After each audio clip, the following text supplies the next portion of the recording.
the button. We're live. We're live. Pre-pod. We've got a list of topics for pre-pod. Firstly, So excited. how the hell is your head after It's that? okay. Thanks. I mean, I've been a little bit disappointed with the number of people reaching out to inquire. Well, it says a lot about what. Well, Well, it shows this is- the level of concern. Exactly. there Also, isn't any. I woke up with a really bad crick in my neck this morning. No one's really asked how that To be is. fair, that's the first I've heard. Right. Third thing is. Surprisingly, that's the first we've heard. Also, third thing thing is- is your holiday in the Blytheswood, Oh, The whole week. a week it's in the nuts. Blytheswood with the fine women of Glasgow. I'm just even going to. It's beneath In contempt. the place. Anyway, More More importantly- but most importantly, Stuart's wearing a pink shirt. oh no, that wasn't what I was going to say. Oh yeah, but He there is, though. that as well. I'm wearing a pink shirt. But there's He's, also he's so changed. He used to wear like Space Invaders t-shirts, that's do you know, and true. stuff with like Star Wars on it. I was going. I don't have a Space Invader. Oh no, the red one. Was no, fair play. What's happened to him? Father's Day gift 2013. And now he's wearing pink shirts and linen trousers. I know. Ladies. Listen, pandemic's been weird for Stuart. He's lost 3 stone and he's wearing a I pink tell shirt. you what, I got the And COVID. linen trousers. This- He thinks this he's is long he COVID. thinks he's in Miami Vice. No, this is the long COVID. I've been able to buy clothes for the first time. Because I lost a lot of weight. I was walking about in sacks. Sacks. It was like that. And Sam said, with the beard, so I had the crazy hair, had the crazy beard, had closed the sacks. It looked like I lived under a railway bridge. And so, like a troll going, listening for goats passing over the bridge. Well, you I'll tell you what, you've certainly taken it up a notch. Well, It puts all of us under pressure. I have to Stuart. say, it's all been my own doing. I've been buying my own clothes. I've not been, All right, Sam, don't my get carried partner. away. I'm not All just, right. I know, just because sometimes you think, well, if you've never bought clothes, where do you buy? What you do is, right, you just go online, you just click shit, you get a whole lot of stuff, and then I don't send them back because I'm a guy. So I'm forced to wear them. That's why I've stopped buying my husband any clothes for like birthday or Christmas related gifts because I hate having to send all this shit Yeah, I back. don't do any of It's that. really annoying. But Shirley buys all Chris's clothes. I'm just being quiet here. Well, that's your personal shopping. Yeah, In I've a got way, a you're very personal lucky. shopper. That's He's what quite it good at that. What did you say? I said that's very good. I said that's it. Are we going to You cheat. talk about the most exciting highlight of the week, Which is? which is Stuart's interactions with his Oh, he's famous. with his man I'm not. crush?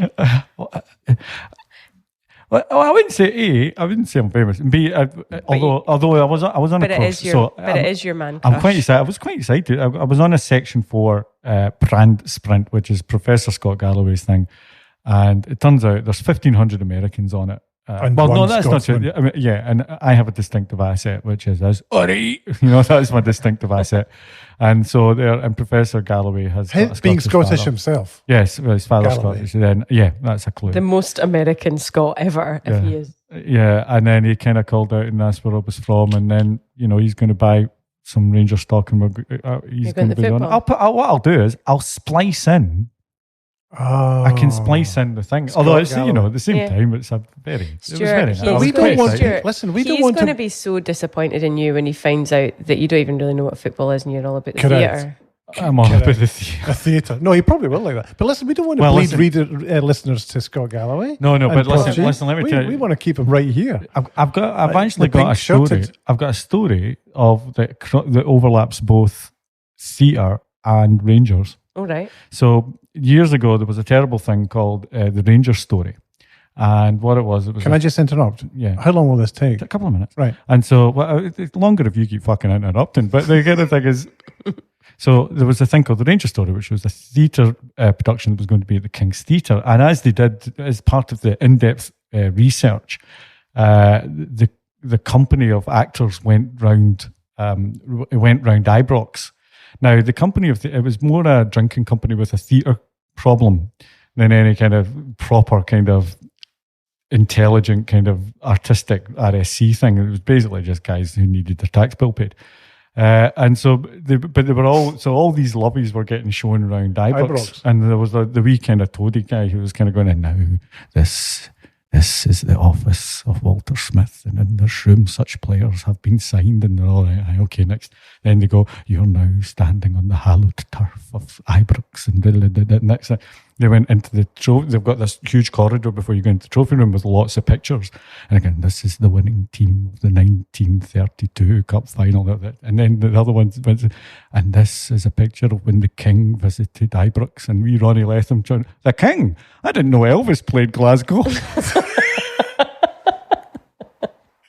And he was then huckled by two blue noses and beaten to death. You know nothing of this. And on that note, there's a strong brand.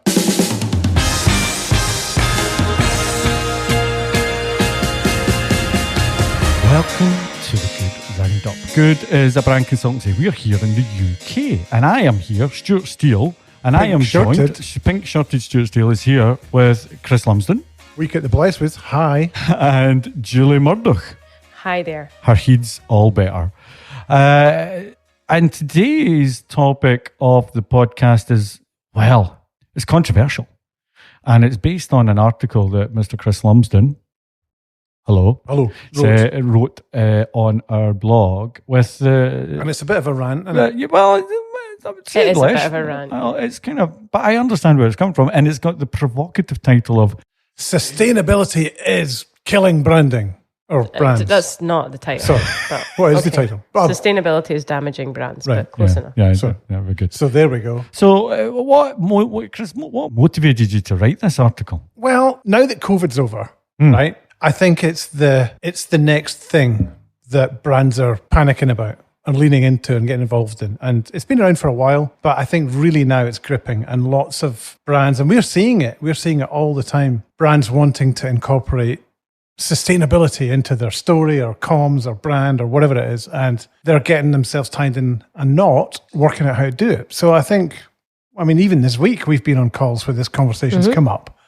And it's quite interesting because it's happening both sides of the Atlantic. I think one of the calls we had earlier in the week with a US client, it's probably being driven, and Stuart, you maybe know a bit more about this than me, but I think there is a sort of sense that there's going to be some legislation around it, around, from investors and transparency and that kind of thing, about people demanding to know what brands are doing around, they call it the ESG. So yeah, it's interesting. So I think we're going to see a lot of it in the coming weeks and months. And I've written some points to say, look, here are some watch outs. But why do you think it's damaging brands? So sustainability is a good thing. Can we agree on that?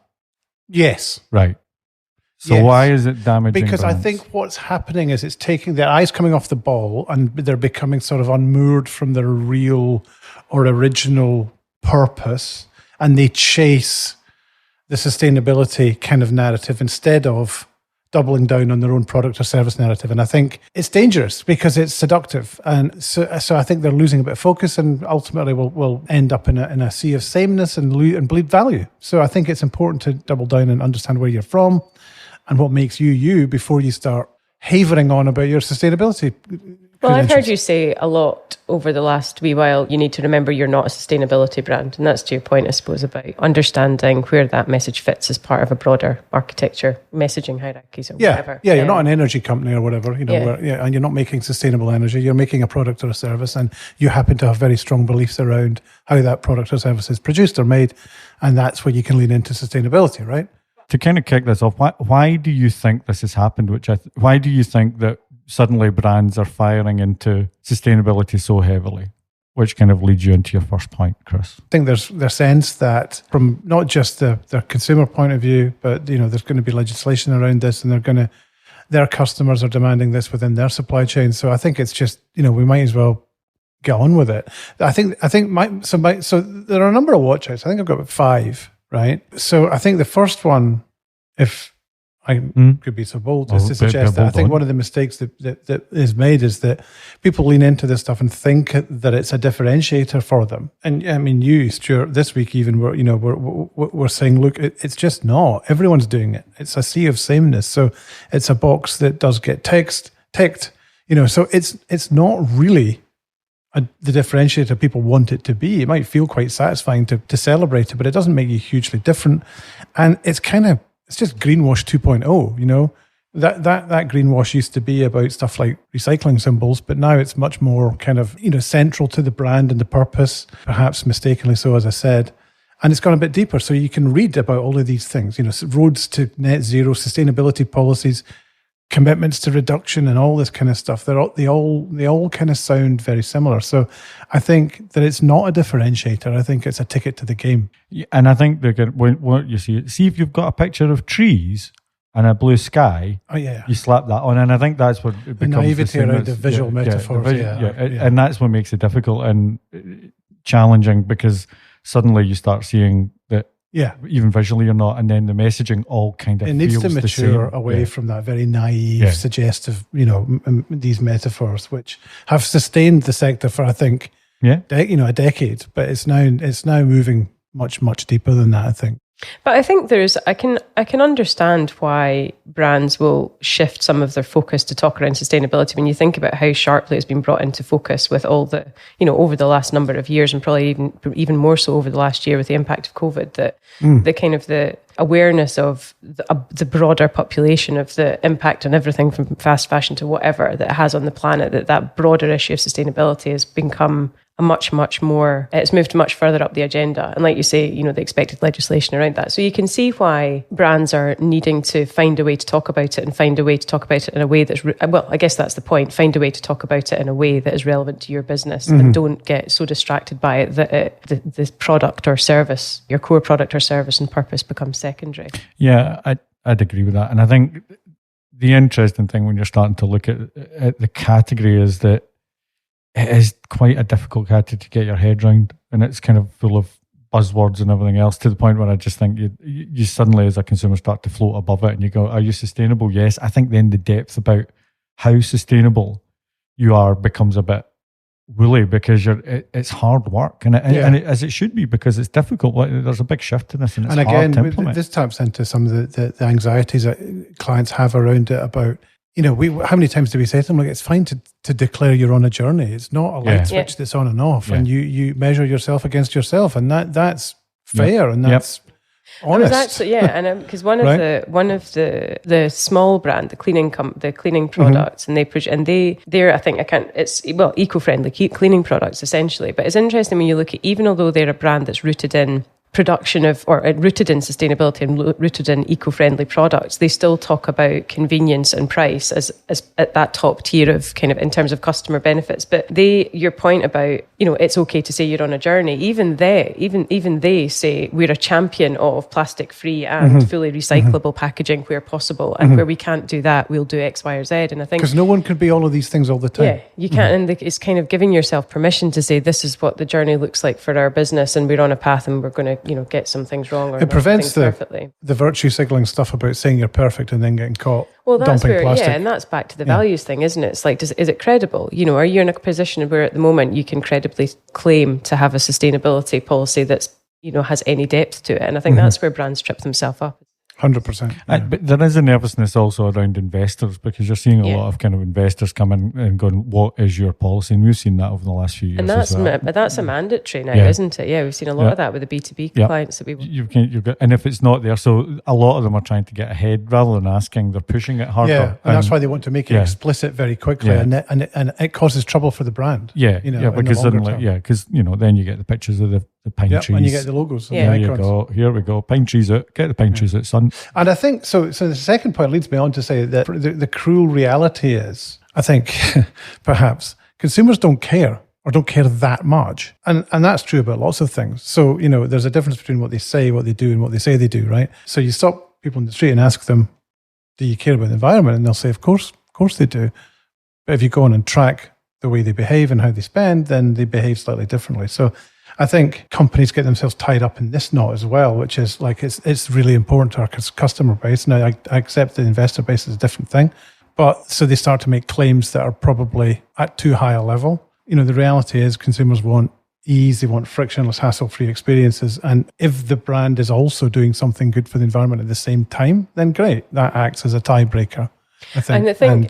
And I think part of you touched on it earlier, the kind of greenwash. I think there is still so much confusion around recycling and it's confusing for consumers. It's still confusing. And I think there's a skepticism and lack of trust for brands that are, in that, how much of it, where does it all actually end up? Do you know what I mean? And around the product labeling of that. But I think that itself, or I guess, does that issue around the confusion around that result in the kind of because I think there's a pushback to then to brands and manufacturers from consumers to say, this is your responsibility. Yeah. You need to take, you need to make sure that you're being, and it's growing, sustainable, because, it's almost a bit of a shift. I think it's growing.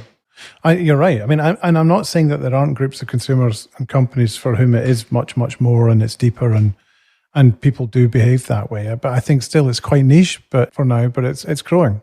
And I think in Small essentially is the same, they're a subscription-based model, but a big part of their messaging is around the convenience of it. So they talk about performance, they talk about engineering and developing the best quality products on the market delivered to your door, based on literally you fill in a thing going, how many loads of washing do you do a week? And then they calculate how many tabs you'll need and they send you them once a month. Yeah. As much as it's about the decision to purchase an eco-friendly product, it has to be, it's to your point about that frictionless. So if it's eco-friendly and it's also saving me running out of washing up powder, great, all the better, because it's stuck through my letterbox, the longer packed. It's kind of, even for, I guess that's where I think it is interesting, because even for brands like that who are rooted in a purpose that is about being eco-friendly and sustainable, the broader proposition and the broader value prop of the brand is more than that. Mm-hmm. Similar to, we've done a bit of work and safety is in that space as well.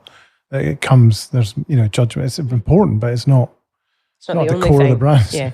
And I think when you move into B2B, it feels more like a tiebreaker because it's much more considered purchase, and that's where you start seeing the wall of everything and the pictures of the pine trees, and we're doing reforesting, and that's where it starts to kind of go. And when everybody then starts saying we are sustainable, so for example, Interface, which is one of our clients, the carpet tile, who are one of the guys that have genuinely made that. Yeah, they've gone in and they've been doing it for 30 years. They're not kind of coming into it, but the challenge is they've been saying we are sustainable. And the challenge then is everybody else is saying we are sustainable. Yeah. And how does a consumer know? Yeah. Well, not even a consumer. Well, yeah. How does the buyer kind of go, well, and they've got to do a lot of digging. Seems like more work. You've got to have a quasi-scientific degree to understand. Yeah, because it's so complicated. Yeah. So that's what it does feel like. It's a tiebreaker. But Interface is an interesting one for the next part, my next point, because I think one of the other mistakes is that, and I mentioned at the beginning, companies begin to think it's part of their own DNA. And that's where I guess the friction begins. We did a process not that long ago, and I was amazed when we interviewed some people that they said that sustainability was their secret sauce and was at the heart of their business, and I was quite surprised by that. So I think that it's an example of organizations and staff and people becoming confused about what lies at the heart of their offer, and maybe just becoming a bit complacent about it and taking it for granted, and what it is that makes them stand out. But I think again, when we talk about those kind of brand foundations driving behaviours beyond more than just, like we were touched on with Apple last week, it's not just about the product, it's their approach to everything. I think the interesting example with a B2B business or manufacturing business like Interface is we visited their new head office. Well, it's not new now, is it? Over in Atlanta a couple of years ago now. And Jim was talking about the water system that they've put in the building, and how the toilets work with it. It's all about kind of renewable, or whatever it is, the water sources. Grey water. Is that what it is? Yeah, it was the grey water. You were advised not to drink the water out of the toilet. Literally a sign. Can you imagine? Is what we normally do. Can you imagine my disappointment? It's good that they told us I think they were, they knew the Scots were coming. They were like, those guys will have their heads down those toilets in no time. But it was interesting, and again, then thinking about it from a kind of employee value prop point of view, those stories and the kind of the requirement of employees who want to work for businesses that take sustainability seriously, all those stories. But that's where it's about more than just the product and the kind of the headline that you put on your sustainable. You have to be able to turn the volume up and down of these things. So the trick is not to let this dominate the foundational values that define the corporate DNA. It's complementary, yes, but it's not more important than the product and service you're selling. So I think the point is that if you do begin to think that this is dominating the brand conversation, perhaps you need to take a step back. But even the ones that do, like you mentioned Interface, and I think they are truly one of the leaders, the trailblazers in this space, particularly from a B2B heavy manufacturing point of view. Huge kudos to them. But they still struggle with it. They've been doing it for years. They still struggle with it. They still struggle to know how to turn the volume up and down on those messages. And they still worry about the competition. And you're right, Stuart. The competition can make claims that are not as deep, but to the consumer or the buyer, they look equally valid. Yeah. How do you discriminate? Yeah. That's a big issue. And especially that buying point, because if you if you identify a carpet tile from Interface that's got XYZ thing on it, but it costs a little bit more, because that's the other thing, is that the sustainability comes at a premium. Because they've put in a lot of innovation on it, and it's expensive to produce, but there's another payoff for that. And then it gets to the guy who's then buying it and goes, wait a minute, I can get a tile that looks like this and it's $3 less, and they're saying it's sustainable. And that's when it gets really tricky, because what sustainable is now such a blanket term. It's like the internet. It's like, well, it's sustainable. Like, the internet is many things all combined together. Same as sustainability. It depends. You've got to go deeper than that, and that's where that's where it gets a little bit tricky. What's next? What are you talking next about? You're talking about logos, Chris. Logos. It's number 4, isn't it? I think. Yeah. So what happens is, as you said, Stuart, earlier, in the rush to embrace it and showcase how serious and an endeavour it is for the business and committed we are, we start creating identities and marks that get in the way of the main brand, and it shows commitment to the cause. And that could be for products, services, departments, anything. But they create noise. One of our manufacturing clients did it recently. I can't even remember what it was called. It was Brand X something with a few leaves stuck behind it. Is it the Eco 2000? Because if anybody else is what are you going to do with that? Yeah. Do you know what I mean? What are you doing? Yeah, apart from setting bad precedents and conventions, it just runs away with itself, and from the outside in, it gets confusing. It looks difficult. It distracts or divides attention away from the main brand, and that's a challenge. And again, part of our job is to clear up all of these.